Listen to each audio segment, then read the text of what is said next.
Welcome to Alyvix. This video tutorial will show you how to create a panoramic test case for SalesForce to check that multiple modules are functioning at least at a superficial level. Hi, I'm Charles, technical writer and video tutorial lead with the Alyvix project. This video shows how you can create an Alyvix test case for the Sales module of SalesForce Cloud Edition. Rather than checking availability and performance of a single module in great detail, it will look at basic functionality across a wide range of tasks. Before we get started, don't forget that you can subscribe to our YouTube channel to get the latest updates and tutorials. Because it has a large number of short interactions, a panoramic overview can lead to a really long script. Luckily for us, the SalesForce interface is very regular across all tasks, with most actions based on text labels, so we can use a loop based on a map of strings. Before we start creating our first element though, let's see what a run of the final test case will look like. The Sales module has a menu at the top for selecting among a number of tasks. Once chosen, the appropriate panel is swapped in at the bottom of the web application. The shallow checks we're running in this test case will each choose a task, select a single option, and then check that the results are as expected.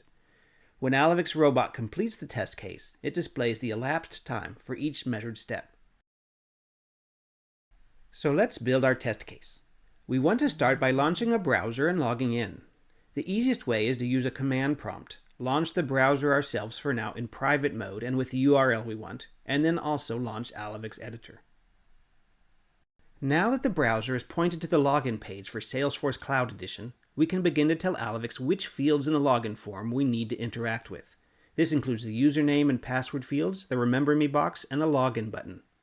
We also need to show Alyvix how to start the browser in private mode at the login URL when the test case starts, which we can do by going to the root node and entering those parameters. Next, we need to tell Alyvix what to do with each of our interface elements, such as which ones to click on, and which ones are text boxes that need a string like the username inserted. The order is also important, otherwise here the Remember Me box would be ignored if the login button was clicked on first. Finally, let's give this step an easy-to-remember name like login, and then press the play button to check that Alyvix can now actually log in.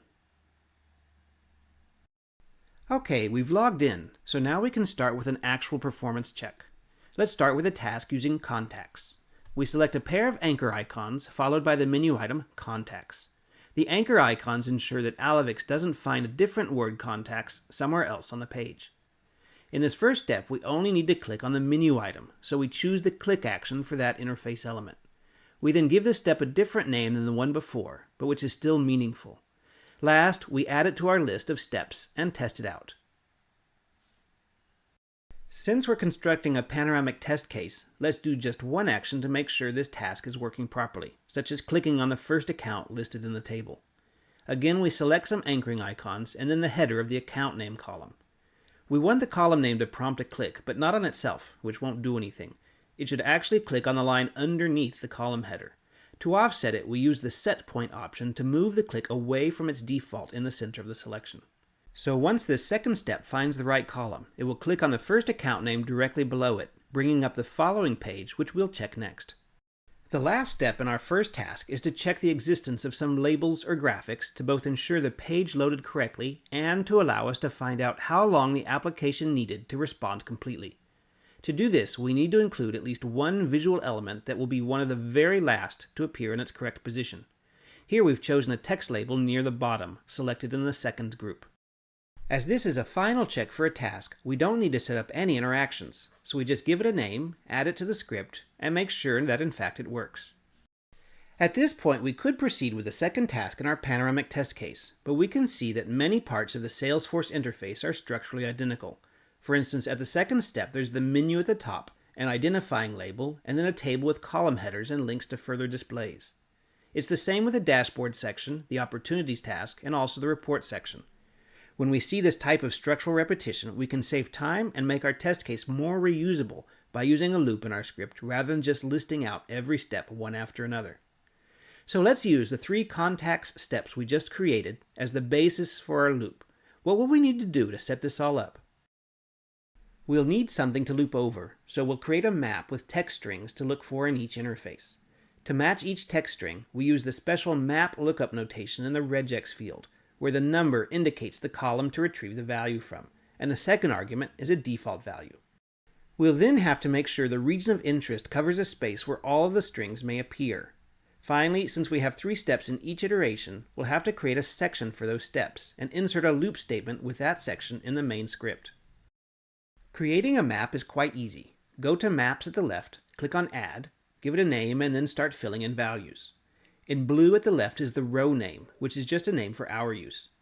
Each row represents a loop iteration, and each column marked Value contains the text string that will be mapped to the number in the regex field for any text component encountered in that iteration. After we finish our map definition, we can create a loop just by dragging the map into the main scripting panel. Now for each of the components in our original 3 steps, we change the component type to string and insert our loop notation with default value into the component's regex field. Note that we don't have to duplicate or add any new steps. The map takes care of all the new tasks, and we can also add more tasks at any time just by adding new rows in our map. Now Alyvix will know what string to look for in what part of the interface. Well, actually at the moment it will look for it where we said to look for the contacts string. So we need to change that next.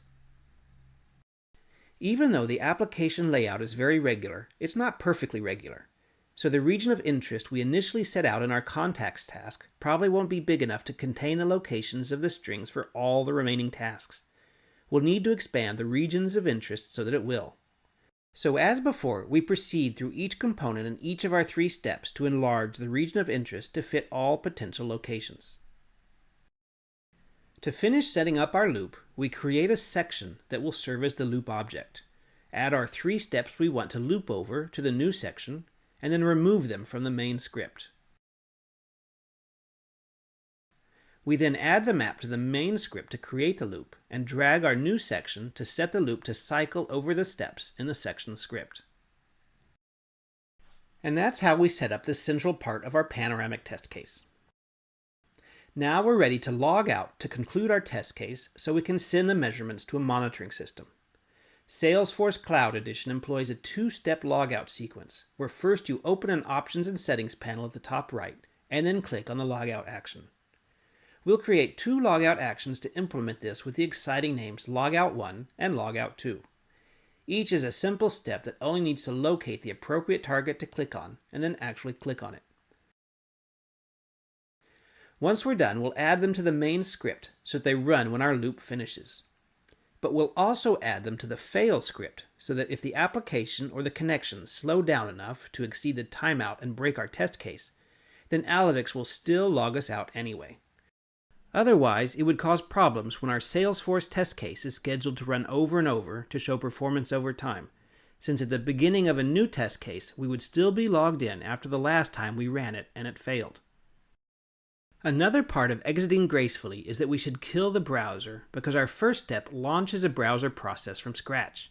This prevents multiple browser instances from running at the same time.